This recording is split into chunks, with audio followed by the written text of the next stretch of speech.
Good morning. आज हम हठ योग सब्जेक्ट के अंतर्गत षटकर्म का अध्ययन करेंगे। वैसे षटकर्म का वर्णन तो सभी हठयोगी ग्रंथों में मिलता है, लेकिन हम स्वामी स्वात्माराम द्वारा रचित हठ प्रदीपिका के अनुसार आज हम षटकर्म का अध्ययन करेंगे। स्वामी स्वात्माराम द्वारा रचित हठ प्रदीपिका में 4 अध्याय हैं और प्रत्येक अध्याय में योग के एक एक अंगों का वर्णन मिलता है। प्रथम अध्याय है जहाँ पर स्वामी स्वात्माराम जी ने 15 आसनों का वर्णन किया है। द्वितीय अध्याय है जहाँ पर षटकर्म और प्राणायाम का वर्णन मिलता है। तीसरा अध्याय है जहाँ पर स्वामी स्वात्माराम जी ने 10 मुद्राओं का वर्णन किया है। और चतुर्थ अध्याय है जहाँ पर नदानुसंधान और नदानुसंधान की 4 अवस्थाओं का वर्णन मिलता है। आज हम अध्ययन करेंगे द्वितीय अध्याय में वर्णित षटकर्म का। दूसरे अध्याय के 21वें श्लोक में स्वामी स्वात्माराम जी ने कहा है कि जिनका शरीर स्थूल हो और जिनमें कफ अधिक हो, स्थूल शरीर अर्थात जिनका शरीर भारीपन हो, जिनके शरीर में स्थूलता अधिक हो, और जिन व्यक्तियों में, जिन लोगों में कफ की अधिकता हो, ऐसे लोगों को सबसे पहले शोधन क्रिया का अभ्यास करना चाहिए। और जिन व्यक्तियों में त्रिदोष अर्थात वात, पित्त एवं कफ यदि असमान है, सम नहीं है, तो ऐसे लोगों को भी षटकर्म का अभ्यास करना चाहिए। लेकिन जिन व्यक्तियों में त्रिदोष सम हो अर्थात वात, पित्त एवं कफ की समानता हो, तो ऐसे लोगों को षटकर्म का अभ्यास नहीं भी करें तो चल सकता है। उसके बाद दूसरे अध्याय के 22वें श्लोक में स्वामी स्वात्माराम जी ने इस षटकर्म का सीक्वेंस बताया है। प्रथम आता है धौती, वस्ती, नेति, त्राटक, नौली और कपालभाति। ये हठ प्रदीपिका के अनुसार षटकर्म का सीक्वेंस है। उसके बाद स्वामी स्वात्माराम जी बोलते हैं कि ये जो षटकर्म है वो शरीर को पूरी तरह से शुद्ध करती है। शरीर को शुद्ध करने के साथ ही साथ ये आश्चर्यजनक फल हमें प्रदान करती है। इसलिए ऋषि मुनियों ने और योगियों ने इन षटकर्म को गुप्त रखने के लिए कहा है। और शायद यही कारण है कि सभी योगियों ने और ऋषि मुनियों ने इस षटकर्म को काफी महत्वपूर्ण स्थान प्रदान किया है। हम एक एक क्रियाओं का मेथड और उसका लाभ अभी पढ़ेंगे। सबसे पहले हम देखते हैं धौती। स्वामी स्वात्माराम जी ने धोती में सिर्फ वस्त्र धोती का ही वर्णन किया है। उस वस्त्र धोती का अभी हम मेथड पढ़ेंगे और उस वस्त्र धोती का स्वामी स्वात्माराम जी ने हठ प्रदीपिका में क्या लाभ बताया है उसको भी हम अभी अध्ययन करेंगे। स्वामी स्वात्माराम जी ने वस्त्र धोती का मेथड ये बताए हैं कि ये जो वस्त्र है वो 4 अंगुल चौड़ा है और 15 हाथ लंबा है। इस वस्त्र को हम सबसे पहले जल में भिगोएंगे और गुनगुना जल में भिगोएंगे, और गुनगुने जल में भिगोने के बाद इस वस्त्र को हम धीरे धीरे उसको निगलेंगे, खाएंगे, और खाने के बाद पुनः उस वस्त्र को दोनों हाथों की उंगलियों से पकड़कर धीरे धीरे उसको हम बाहर निकालेंगे। ये है वस्त्र धोती। और इस वस्त्र धोती के माध्यम से हमारे अंदर यदि खांसी है, दमा है, तिल्ली रोग है या 20 प्रकार के कफ रोगों का नाश इस वस्त्र धोती के माध्यम से होता है। दूसरे नंबर में आता है वस्ती। स्वामी स्वात्माराम जी ने यहाँ पर केवल जल वस्ती का वर्णन किया है। जल वस्ती की विधि क्या है? हम नाभि पर्यंत जल में जाएंगे, जल में हम खड़े होंगे और उत्कट आसन का अभ्यास करते हुए साधक जो है गुदा का संकोचन करते हैं। इसी को हम कहते हैं जल वस्ती। जल वस्ती का लाभ क्या है? जल वस्ती के अभ्यास के फलस्वरूप वायुगोला अर्थात गैस, तिल्ली रोग, जलोदर और वात, पित्त एवं कफ सभी प्रकार के दोषों का नाश होता है।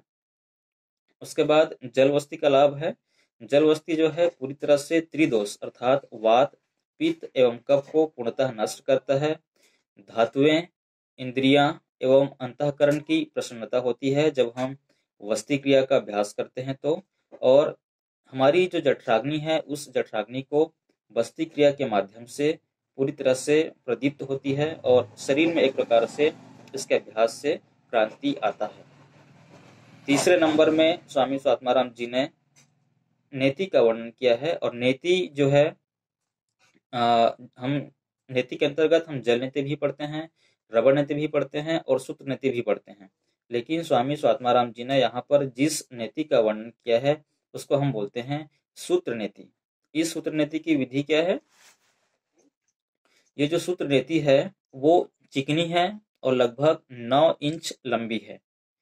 इस सूत्र को सर्वप्रथम हम नासिका में डालते हैं और नासिका में डाल करके उसे हम मुख से बाहर निकालते हैं। इसी क्रिया को हम कहते हैं सूत्र नेति। इस सूत्र नेति का लाभ क्या है? ये कपाल प्रदेश अर्थात मस्तिष्क को पूरी तरह से शुद्ध करती है।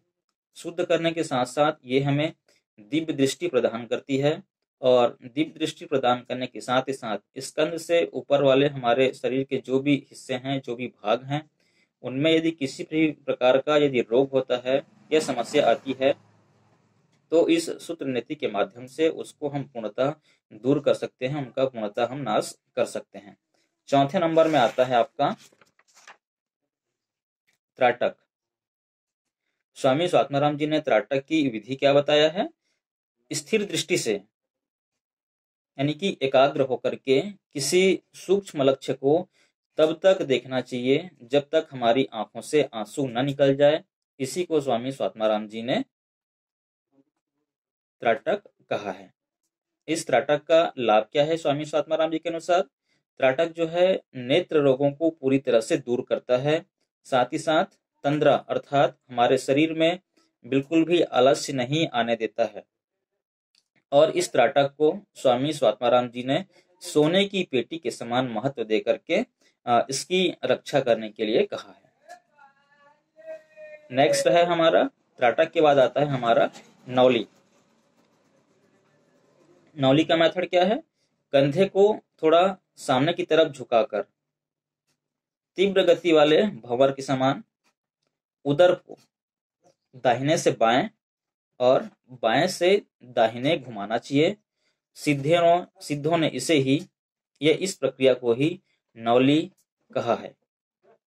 इस नौली का लाभ क्या है? ये जो नौली है हमें सदा सर्वदा या हमेशा हमें आनंद प्रदान करने वाली है। हमारी जो जठराग्नि होती है वो मंद रहती है, उस मंद जठराग्नि को ये तीव्र करती है, अर्थात जठराग्नि को पूरी तरह से प्रदीप्त करती है। प्रदीप्त करने के बाद हमारी जो पाचन क्रिया है वो क्या हो जाती है? वो पूरी तरह से तेज हो जाती है। और इसके अलावा विभिन्न प्रकार के रोग हैं, विभिन्न प्रकार के दोषों हैं, उनका पूरी तरह से नाश करती है, पूरी तरह से नष्ट करती है। और स्वामी स्वात्माराम जी ने इस क्रिया को षट कर्म में सबसे उत्तम क्रिया बताया है। स्वामी स्वात्माराम जी के अनुसार जो षट कर्म है, धौती, वस्ती, नेति, त्राटक, नौली और कपालभाति, इन 6 शोधन क्रियाओं में स्वामी स्वात्माराम जी ने नौली को सबसे उत्तम क्रिया बताया है। उसके बाद आता है अंतिम है, यह है कपालभाति। कपालभाति की विधि क्या है स्वामी स्वात्माराम जी के अनुसार? तो लुहार की धौंकनी के समान शीघ्रता से रेचक पूरक करने से कपालभाति की प्रक्रिया है वो पूरी होती है। एक बार और इसको देखते हैं। लुहार की धौंकनी के समान शीघ्रता पूर्वक रेचक और पूरक करने की जो प्रक्रिया है वो स्वामी स्वात्माराम जी के अनुसार कपालभाति कहलाता है। इस कपालभाति का लाभ क्या है?